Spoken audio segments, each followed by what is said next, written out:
Without saying too much, I think that Win was too perfect. Mm-hmm. Like, he was a good listener, and he was really attractive. He's a golden boy. He was good at sports. He showed his emotions in front of her. He emoted. He planned the freaking wedding. Like, what man like that exists? He was just a little too perfect. He had issues, which I'm not going to say here. Welcome to the Novel Universe with your hostesses Ashley and Dawn. We rate and review the newest and most buzzworthy books. We are true book club girls who don't always agree, but do enjoy a good book discussion. I'm Ashley, the fantasy architect. And I'm Dawn, the criticizer of books. Grab your favorite beverage and come and enjoy our universe.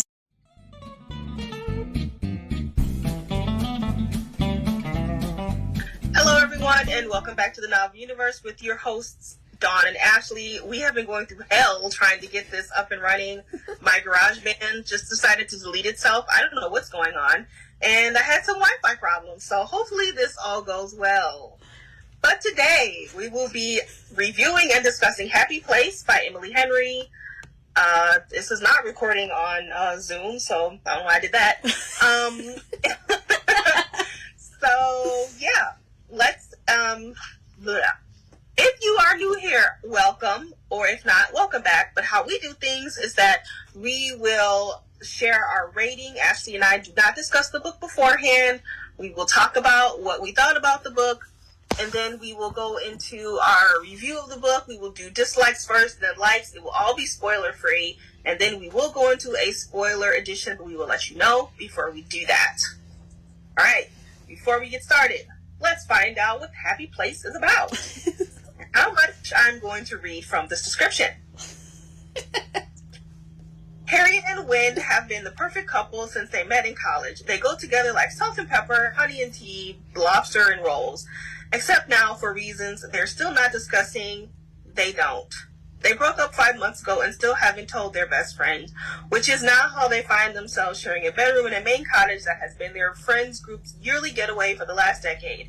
Their annual respite from the world, where for one vibrant, blissful week, they leave behind their daily lives, have copious amounts of cheese, wine, and seafood, and soak up salty coastal air with people who understand them the most. And that's all I'm going to read, because it's a lot. But yeah, that's what this book is about. All right, Ashley, what did you rate Happy Place by Emily Henry? I rated it a 3.75. And I will get into why. Like, it's not bad. It's not bad. It's just like that was, you know, I was listening to a few other people talk about this book and everything like that. And it's like, you know, the general consensus is like either you're going to hate it or you're going to love it. And, you know, are you going to read it again type of feel. And so I kind of like based my rating off of like, would I pick the book up again? And the reality is like, no, but would I pick up another book by her? Absolutely. But this one wasn't one that I'm like, oh, I could like reread this book type of thing. Like to go on a vacation. But yeah. What about you? What'd you rate it? I also gave it a 3.75. At first I was saying 3.5, but then I was doing my notes. I was like, it's a little bit better than 3.5, but it is not better than a 4. And so I am going to go with a 3.75 also. Oh, okay. This is like completely sideways from our last book talk. Last several. See, Dawn, this is why we're friends. Because, like, at the end of the day, we know a good book from a bad book type of thing. And then at the other times, it's like, we know what you like and you know what I like type as well. Yeah. So, yeah, there's nothing really, like terrible about this book, I think, you know, because we're going to go into like our dislikes right now. I think it's just a personal choice as to like how you feel about it, you know, and like how the writing style was, because let's face it, like Emily Henry writes romance novels. It's what she does. And a lot of romance that we've seen, it's very formulaic, as Dawn would say. It's very formulaic. You can almost kind of guarantee like what the general like bones are of the story. You don't know everything, but it's like you're like, okay, Like, they're not together anymore. Their friends group is separate, still there. And they have to, like, give this whole united front. And it's like, okay, well, there's going to be, like, oh, no, I still love him and I still love her. And, like, oh, my goodness, what are we going to do over here? And then there's a crisis moment. And then there's probably reconciliation moment type of feel. So it's just like, are we glad with the journey, with how we got there? Yeah. So, yeah. So let's get into our dislikes, right? Right? Isn't that where we're at? So someone wrote, and I have to say this because I think it's hilarious, because right now Taylor Swift is like literally performing all over the world, at least all over the country, and someone literally wrote, this book is a Taylor Swift song waiting to happen. Yeah, it is. That's accurate. Like 100%. It would be like our Dear Win song, I feel like. I don't really have anything like super negative about this book that I didn't like. And that's just like a personal preference, I guess, because there's not, I don't know, like her I really do like her writing, so I don't have a problem with her writing. I don't have a problem with how she decided to go about, with her characters and stuff like that. I think there's just a few nitpicks that I have. So if you are ready for nitpicking time, I'm here for nitpicking time. Well, you asked me what my dislikes were. Yeah, that's what I'm saying. I'm like, do you have any dislikes or? Well, I totally agree. Like, as I was thinking about this book, I was like, there's really nothing like glaringly dislikable about this book. The characters were fine. The setting is fine. Her writing is fine. There's nothing like, oh my God, I hate this. But something made me give it a lower rating. And I think it's because this book is a little too relatable and there's no juicy bits. Like, I need some juice. I need something juicy. Somebody to cheat on somebody. Somebody to do something. And these people were just, their issues were realistic. They were relatable. But it was too relatable. And I needed a little bit more juiciness. And there just wasn't. I was a little bored. And I will say, I think this book was 30 pages and 2 conversations too long. It was just dragging out the inevitable. And I'm yelling at these characters like, oh my God, will you just say it already? It's driving me crazy. Even though in real life, we probably don't do that. But I don't want to read that in a book. I need you to move it along. Yes. And so, yeah, all of my stuff is basically nitpicks. But that's just the overall why I gave it a 3.75. It's just, it's a fine book, but it was just missing oomph. Yeah. I think I would agree with you. Like, that is something that I almost feel like we needed a little bit more tea being spilled. Like, what, like it was too, like you said, it was too realistic in the same sense that, like, would that have happened over a weekend? 100%. Like, I could totally see this whole entire scenario being played out in real life.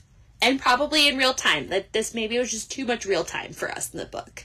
But I was waiting for more of like a big reveal. A big like, oh my goodness. And it wasn't really like that. And I'm like, but I'm not mad about it. But I am a little bit, but I'm not. Like, because it's like, I understand. Thanks for not, creating something that doesn't exist. But I guess like, for me, I guess we can go into nitpicks. Are you ready? Are you ready for them now? Are we ready to nitpick? Yeah. Nitpicking time. I feel like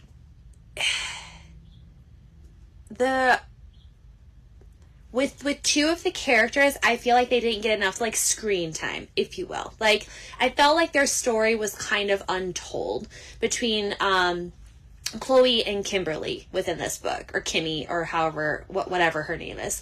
I feel like we got a lot of backstory between, like, Wynn and Harriet, which I love. Like, usually you actually see, like, growth and whatever. And Sabrina and her man, too. But it was, like, with those 2, the girls, I was like, I feel like we're missing something. Like, but maybe their life is just that simple, and, like, that was all that there was to tell. But I felt like their story wasn't told. So, yeah. I don't know. How do you feel about that? agree, but I think it's just because the focus was Harriet and Wynn, Sure. and there was just no time for the other two people. And it wasn't like Sabrina, I think his name was Parth, had that much more development either. Mm-hmm. But I will say that Kimmy was annoying. She got on my nerves. Yes, I did not like her either. She was not a fan choice of mine. Without saying too much, I think that Wynn was too perfect. Mm-hmm. Like, he was a good listener, and he was really attractive. He's a golden boy. He was good at sports.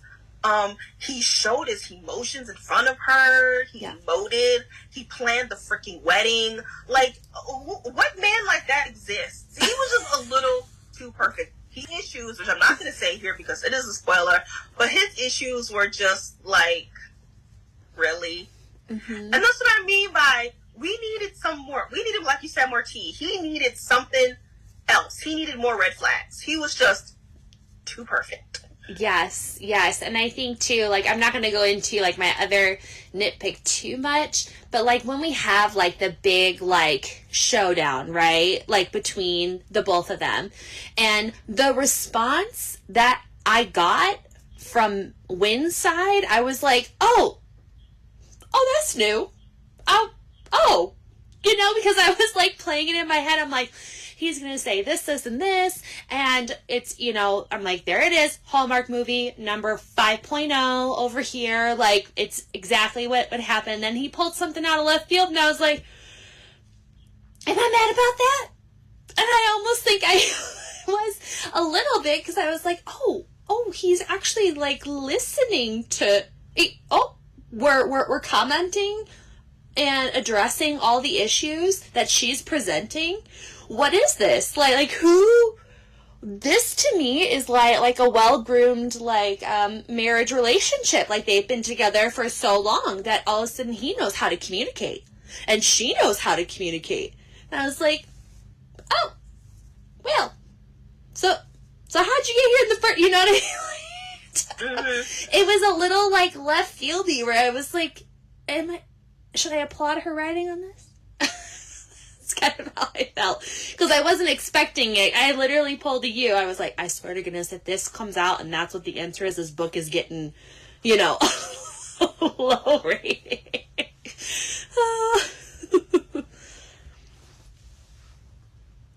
Do you have any What's more? another one of your nitpicks? Another one of mine is like, I guess we don't really get a lot of why Harriet makes a decision that she does in regards to her job.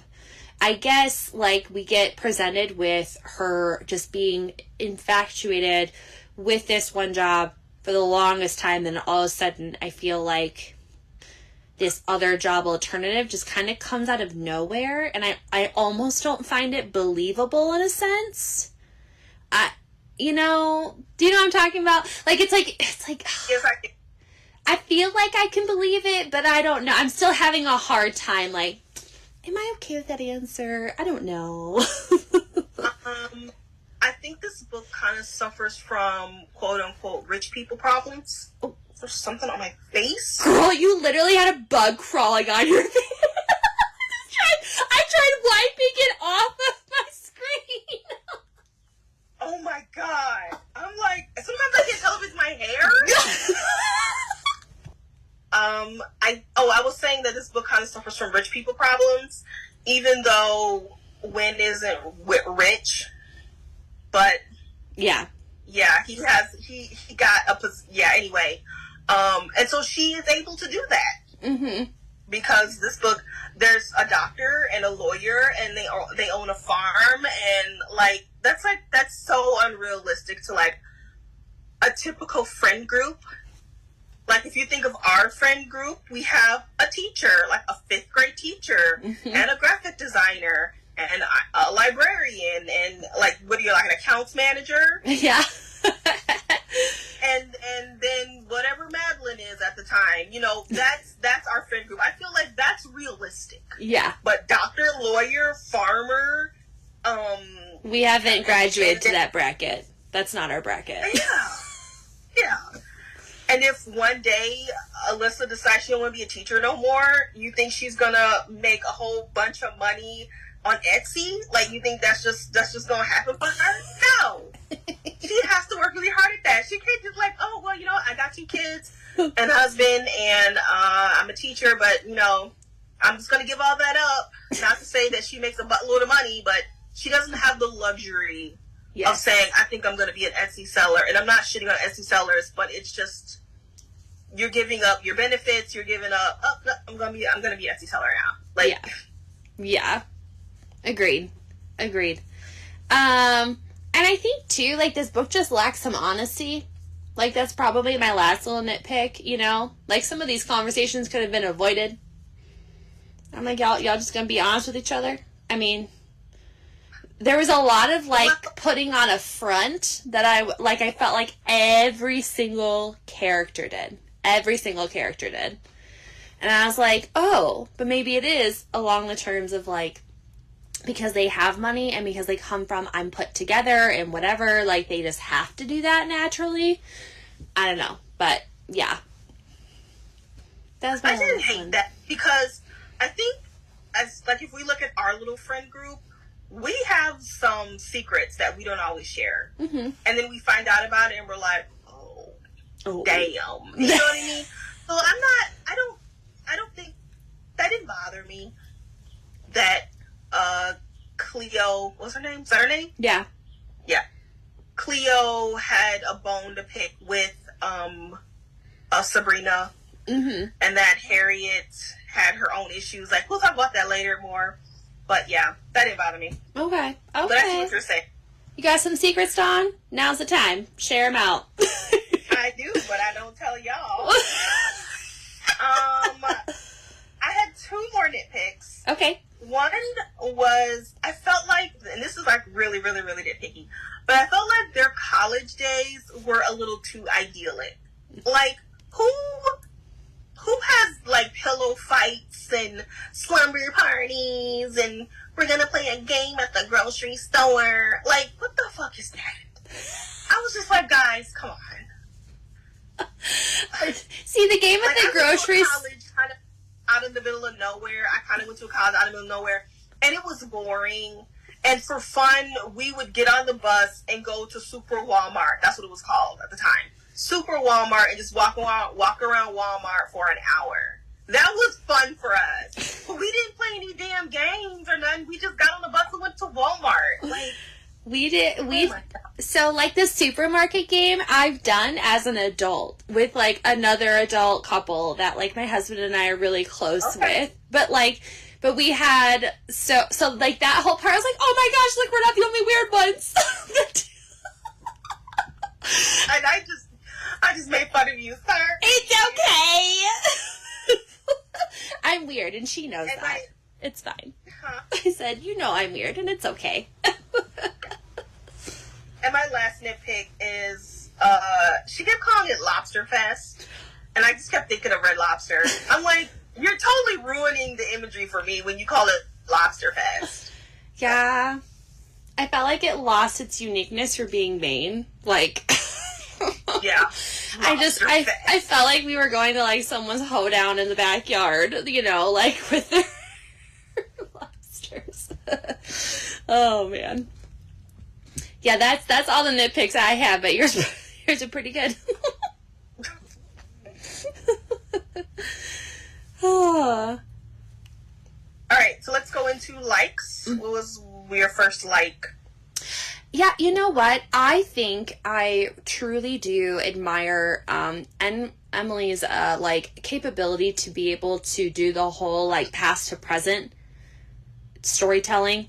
I think she does a really good job of that because, we read People We Meet on Vacation, and it was like, without having her do that, things would have gotten lost in like the whole entire story. And I think she does a good job of like kind of making you wish for more of the backstory, because it was almost, for me, like in some areas I was like, oh, the backstory is way more interesting than the present story right now that's going on. And I enjoyed that, where it's like, I feel like some books are like, oh Lord, here we go again, blast from the past 5 years ago, blah, blah, blah. You know, like, just some authors just can't do a good job of making that past storytelling be captivating, because it's hard to do, and you have to do it in a very specific way. So I did enjoy that a lot. I wasn't like, oh man, here we go again. So I agree. Yeah. I do think the college friendship relationship is relatable. Like, when you go to college, most of the time you left your high school friends because they're all doing their own thing, and then you go to college, you got to make new friends, and a lot of times those college friends become your adult friends, but then life gets in the way, and it's really hard to, like, connect with people every year. And then when you do, they have secrets that they're not sharing. And like, for me, like, my college friends were like, we were like sisters, because we kind of pledged, it wasn't a sorority. So if you don't know, I pledged, well, if you don't know, I pledged a little sister organization. So it was part of Iota Phi Theta. It's a historical Black fraternity. And so we were little sisters, but we still had to pledge. We weren't rushing. We were, like, hazed. And we all went through that together, and we kind of formed this sisterhood. And then we graduated, and even though we all lived in Illinois, like, one person lived in Rockford, I lived in Zion, another person lived in Chicago, another person's up in Kenosha, it was still hard for us to get together. And we would, like, make plans to like, visit each other on the 4th of July and on New Year's. But even that stretch, and I haven't seen them in 10 years. Mm-hmm. And we all still live in Rockford, Chicago. We all still live relatively close. So for people that are coming across the country to reconnect, and all of their baggage, and, like, they don't talk enough, and I totally related to it. So I really did enjoy their friendship dynamic. Yeah, I think I would agree with that too, because I think about, like, even just our friend group that we had, you know, like, back at home, it was like, that was something that, like, you know, there were times where it was like getting together was like pulling teeth. We were like, everyone be okay. Then one person's like, I can't make it that weekend. And we're all like, okay, what are we going to do to make sure that this happens? Like, you know, and just like the amount of, I guess, dedication to get to that point of, like, where these friends are, of like, no, like, this weekend closed off, always closed off that weekend. Like, I'm not available and anywhere else. I applauded that, and I was like, oh, that's great. I really like that, for sure. Yeah.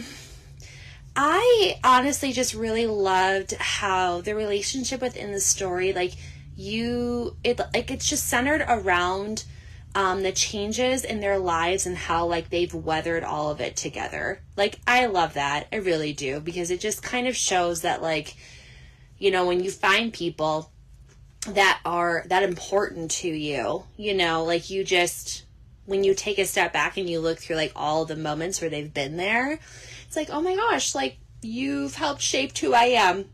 And, like, or they get to see who you've become and, like, why that is, and to see you stand out and everything. So I just really liked to see their relationship blossom from, you know, college to adulthood to now, like, where we see them in the book. I think she did that really well, for sure. Yeah. I liked Harriet, and I liked her family issues. They weren't over the top. She just had parents who were not in love with each other, and they're just kind of staying together out of habit or something. And then the pressure that she had her parents are basically living vicariously through her, especially her mom, because her mom, like, married even though she wasn't ready to, and she didn't get to really have the career she wanted, so she's living through her daughter, and Harriet kind of carries that weight. And then she's doing this job because she feels like it's going to make other people happy, and she's carrying that weight. And then she's got this relationship with this guy that broke up, and she's carrying that weight. And I thought that she was a pretty well-developed character. She didn't annoy me. I thought she was relatable. I liked the way she communicated and how it all developed and everything. I thought she communicated way better than Wynn did, for the most part. But I really liked the part, I don't know if this is a spoiler. Maybe it's a spoiler. I'll save it. But yeah, I liked Harriet. I did too. I think I would agree too. That was my next one. I liked the fact that like she wasn't annoying, like your normal like, you know, lead in a story sometimes. Sometimes the girls you're like, you're just stupid. Please stop talking. Like you know, but like I liked her family dynamic for sure because it I feel like it's a story that's not told about like parents getting together because they're like, oh crap, like we have a kid. Like so we gotta like just figure it out and just basically coexisting together. They're completely unhappy with each other, but they're happy for their kids and like they're there to support their children and just like, you know, make the best of what they have type of thing. And I loved how just in that book we get to see Harriet's relationship with her family and how that progresses and how some truth is able to come out through that. We're not just like left with them just being unhappy just to be unhappy. So I really did like that part. And I actually did like Sabrina a lot. And that's just because, you know, Sabrina is the ideal friend that is going to do their best, whether they die trying, to keep a group of friends together, to make sure everyone is happy, everyone is accommodated for, you know, and just like throughout the book, like, you see like Sabrina has an extreme attention to detail based on that person. Like, I feel like we're supposed to think that she's like shallow and doesn't really like understand what other people are going through, and it's like in reality like she sees everything and she's documenting everything and she's trying her best to make sure that like each of the friends feels like they get to do something that's important to them. You know, and there's even that scene where like she's planned private activities for them individually, and I was like, oh my goodness, like, and she knew them better than they knew themselves at some points. And I was like, that's so cool. I was like, I want her as a friend. Just someone that like they're not expecting anything else other than just like just be a friend to them, just talk to them, just communicate to them, just, you know, what a normal friend should do. I think, like, kudos to Emily Henry for being able to develop a character that's hardly on the page. Like, Sabrina's not on the page that much, but you know exactly who she is and why she planned every detail to that trip. And I think it had something to do with, you know, oh, it's a spoiler, but there were reasons why she really planned out everything. Mm-hmm. And like I said, she wasn't on the page that much, but I knew exactly who she was. Yeah. She was a very dynamic character, had a lot of layers to her. She was not flat at all. Mm-hmm. So and that's hard to do. Yeah. Some authors cannot do that. Yeah. And that's the thing too, like, I think that Emily Henry does really well is that, like, I feel like each of the characters that, at least that we're presented with, she does a really good job of you understanding who they are, you know, whether they're on the page that much or not, which I love, because I feel like one of our last books, it was like the characters that you just didn't care, right? You didn't really care what happened to them. And it's like, if you're going to write a book about friends, you know, spending a week together, like, I should be able to fall in love with each of them in their own way. Like, I should feel this connection between each of them in their own way. Yeah. So.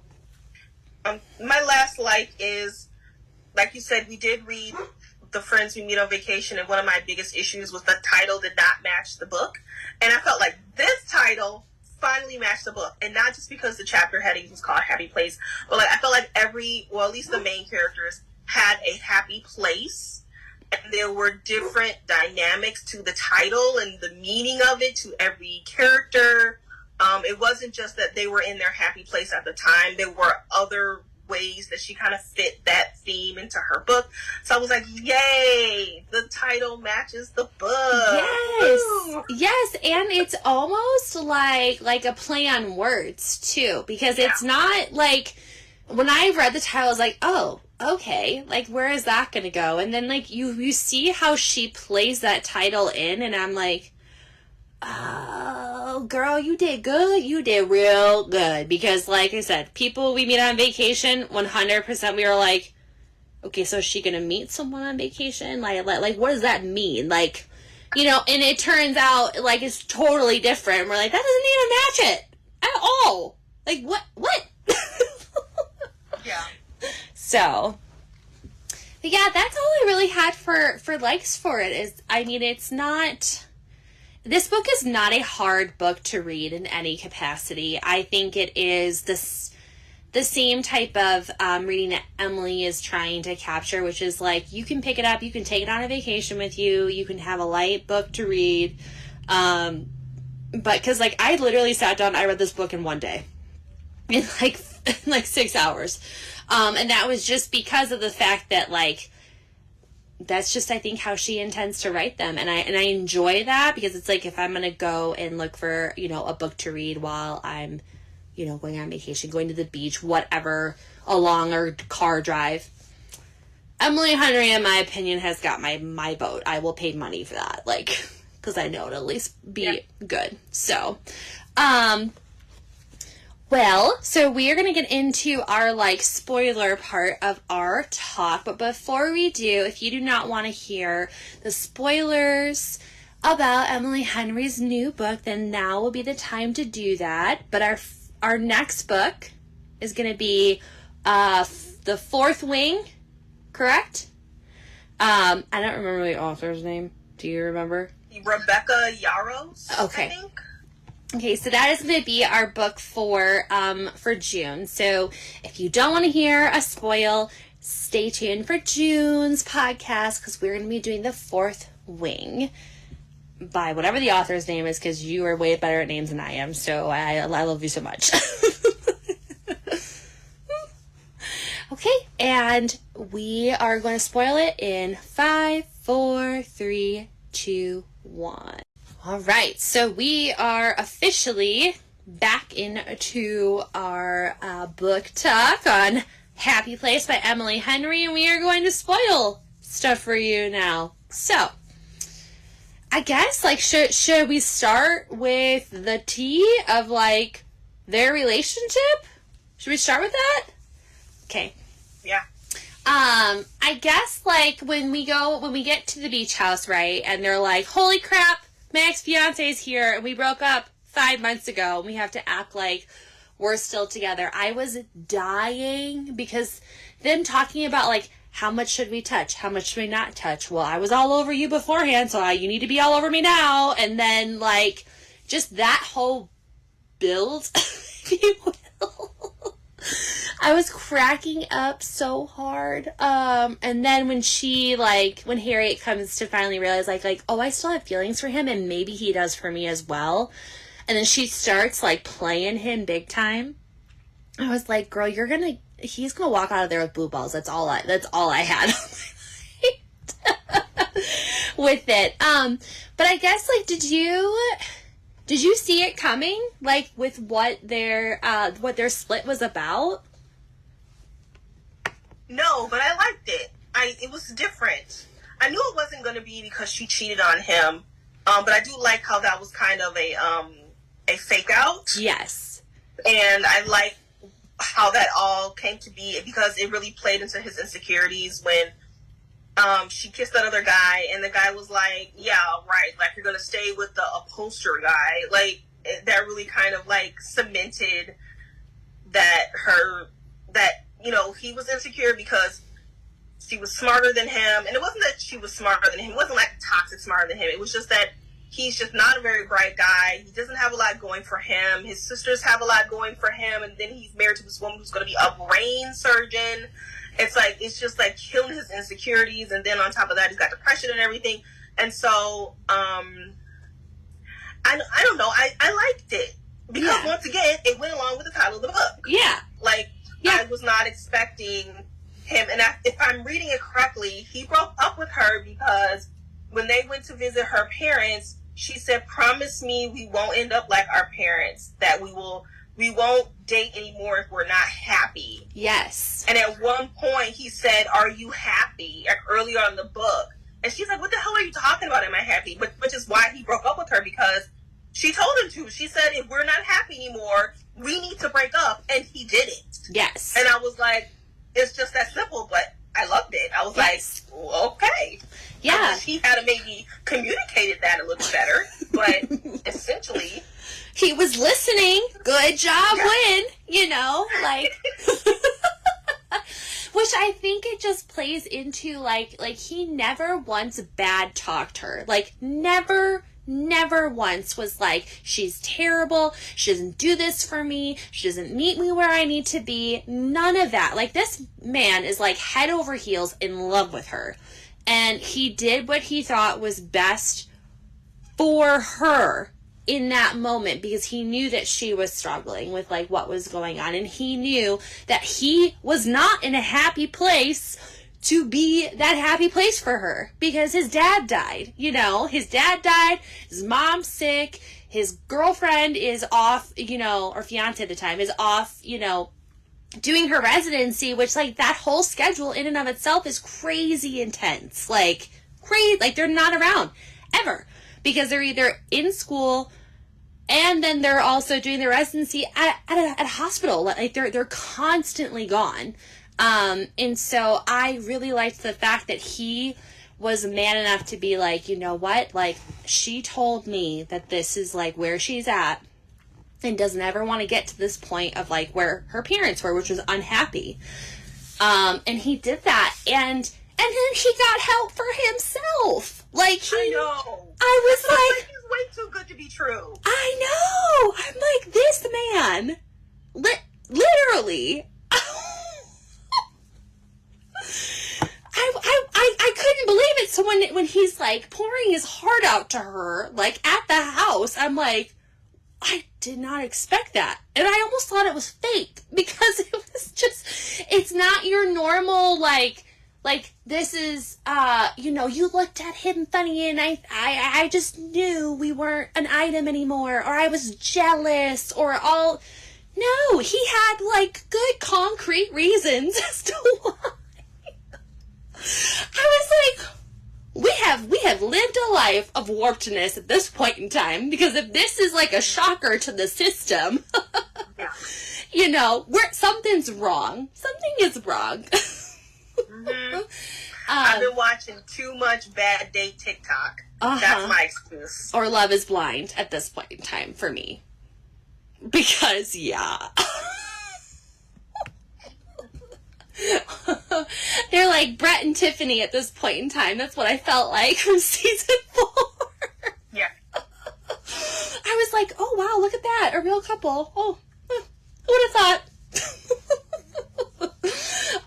So that part I really did like that. It wasn't what I expected. And I applaud Emily Henry for that too, because it's like, it makes me want to read more from her, because I'm like, the girl can write. She can write a good book. It's not going to be the same stuff all over again, all over the page. What were your thoughts about, I guess, like, Chloe and Sabrina and Harriet's, like, relationship? All three of them are completely different. Yeah. Like I said in the spoiler-free, like, Sabrina was planning the trip to, like, every detail of their life. She was planning, because I think she was trying to get back to their college happy place, because they were her parents were selling their house. And so this was their last time to be in that house and to have these same memories. And at first I was like, oh God, this girl is planning this whole trip to a T. That is booty. But no, there's a reason why she did it. And the foghorn. So I did, yeah, I like that part of her character. I don't know, it kind of hit me hard when she says, if I don't do the planning, if I'm not the one who gets it started, then we will never ever meet. And I feel like everyone knows that person who works so hard to make sure everybody is there, everybody is available on this date and time, and they work so hard to make sure everyone has a good time. I'm not Sabrina, I'm more of the Harriet, but everybody knows the Sabrina. Yeah. And it's like, and you appreciate them so much, because you're like, thank you for considering me, you know. And there's some days where you're like, if we get one more list as to where we're supposed to be at what time, girl, chill the frick out. People are hung over, and you're over here with the foghorn waking us all up at 8 a.m. Hello? Nobody wants to do that on vacation. No. I like that part too, where like I think it's Harriet gets into like Chloe and like Kimmy's like bed basically, and is like, can we just act like she doesn't see us? I like that whole entire moment. I was like, I've had that. I've literally had that moment, like with friends, where you've been like, just pretend like we're not here. It's fine. Like, do you think they'll stop? No, it's gonna sound in like 5 minutes, and sure enough, it did. Like. I thought that was really sweet. I also really thought that, like, Chloe's backstory and her being, like, a farmer, I was like, I'm here for this. Like, you know, they've got a whole different lifestyle than Sabrina and Parth and, with Harriet and Wynn. You know, like, owning a farm is a whole thing in and of itself. And I thought that it was so sweet that, like, you know, they're wanting to have a family of their own. And it was like, then they had to admit that, like, they're trying for a baby, and it's like, you know, they have to go through surrogacy and, like, all this other stuff. And I thought that that was really interesting just because I almost feel like Chloe had a hard time admitting those things to Sabrina, because Sabrina was, you know, from money, and she's got all these other things going on, and it's just like completely out of left field as well, that I don't think that Sabrina would have accepted it as well as she was hoping for, and that's why she kept it a secret. Because she didn't almost want Sabrina's over, like, oh my goodness, like, we got to plan all this for you. We need to do all this stuff. So I did really like that. Just the dynamic there for sure. What was your favorite weird thing that they had to do on the trip? Of all the Sabrina activities, if you will. I don't think I liked any of the Sabrina activities. No. No. I thought the part where they got high was just like way too long. The part where they were on the Ferris wheel and she threw her bra at him, and I'm like, that is really stupid. That cemented that I couldn't stand Kimmy anymore. The movie that they went to, I was just like, whatever. Maybe what was the movie? I forgot. I don't even remember, dude. I feel like there was a point where I chuckled where they were talking and then someone was like, hey, shut up down there. And they were like, oh my God, somebody else is in here. Like, I chuckled a little bit at that, but that was it. I think for me, I liked the bookstore, like, thing where it's like they go in and they, like, have to find a book that is, like, that they're going to pick up, like, while they're there to, like, semi-read but not read, you know. But then you got the ones that you're like, so did you find your newest, like, table centerpiece, like, that you're not going to read at all? I thought that was kind of fun because I could see our friend group doing that for sure. Yeah. And I did like, and I don't know if I missed something. Did they get married at the end? Parth and Sabrina? Oh, I must have missed that. But I did like when they went to go to get the cake. And what did it say? Happy birthday. What was it? What was her inside joke? Oh my goodness. Tits. Pardon It our... was fun. Oh, Wicked Pisser. There it Happy is. birthday, Wicked Pisser. That was funny. Yes. I like that. That's their wedding cake. That's great. I did I did like that too. It was so sweet. And it was just abnormal too for, like, I feel like just their friend group and, like, what's been expected of them. And then I also thought it was just, like, you know, Sabrina's trying to make that memory last of, like, her home to be a happy place before it gets sold. And all of that. And I did like, I guess more so towards the end, with Harriet and her just finding her passion for something that she wants to do.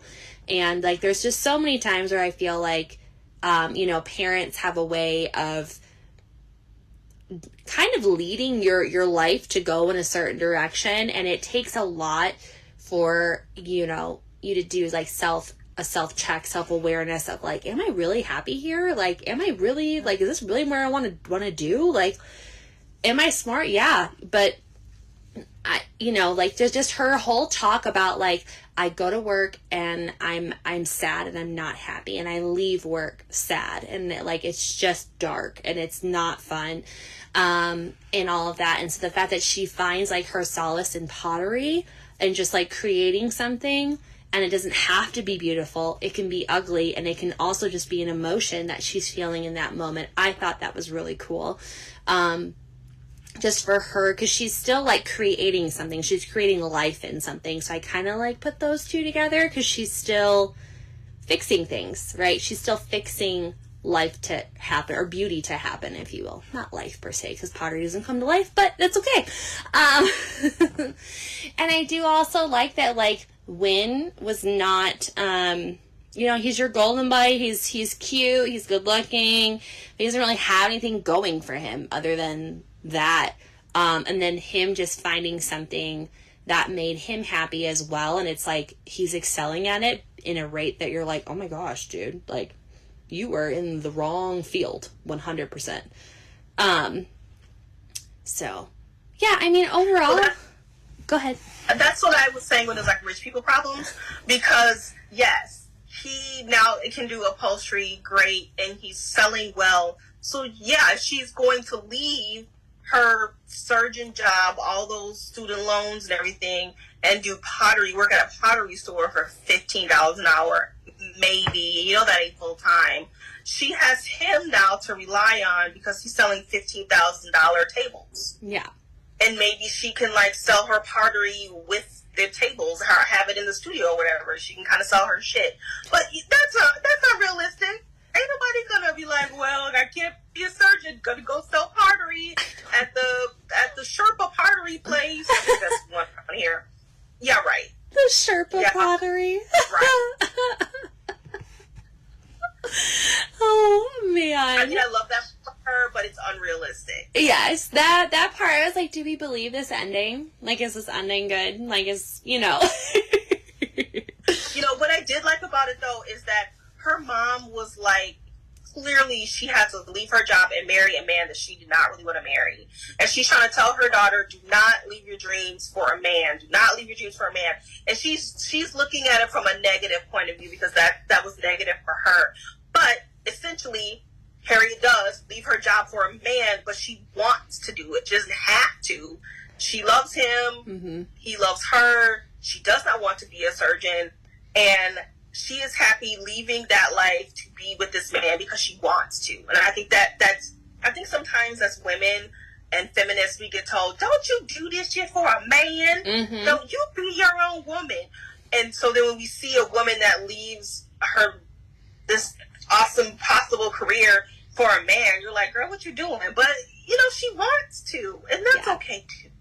Yeah, and I like too that like she comes to that decision without him, right? Like she makes that decision without him being like, please, Harriet, please stay with me, please love me forever, blah blah blah. It's like she has to decide that for herself, and I think that just shows, like she knows what she wants, and that's it, and she's okay with that. But yeah, I did like this book. Like I said, would I read it again? No, probably not. Just because I was okay with how it ended. It didn't wow me enough to be like, I need to read this over and over again. I know some people that reread books when they're in a dark place, and they do it because it makes them happy. This would not be that book for me. However, there's nothing bad about this book. No. There's nothing bad about it. Yeah, there's nothing bad about it. But yeah, that concludes, I guess, our podcast for today on Happy Place by Emily Henry. And so we will see you guys in the next podcast as we discuss The Fourth Wing by Rebecca Yarros. Until next time, we'll see you then. Bye. Bye-bye.